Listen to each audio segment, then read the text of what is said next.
কবিতাৰ শিৰোনাম সাগৰৰো আছে নিজা ঠিকনা। কবি সুপ্ৰীতি বৰুৱা।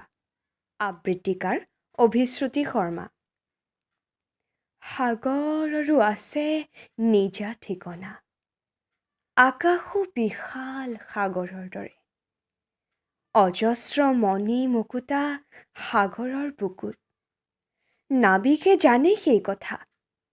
সাগৰলৈ যোৱা নাবিকে কয়, গৰ্বিত সাগৰৰ বক্ষত লুকাই থকা সাগৰীয় মাছৰ কথা। সেয়ে নেকি বাৰু সুন্দৰী যুৱতীৰ দৰে সাগৰৰো আছে অহংকাৰ।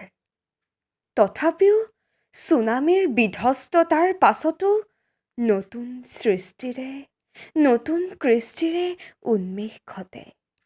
চিনাকি দিয়ে সাগৰে, দিয়ে বিশালতাৰো মান। সাগৰৰো আছে নিজা ঠিকনা। ধন্যবাদ।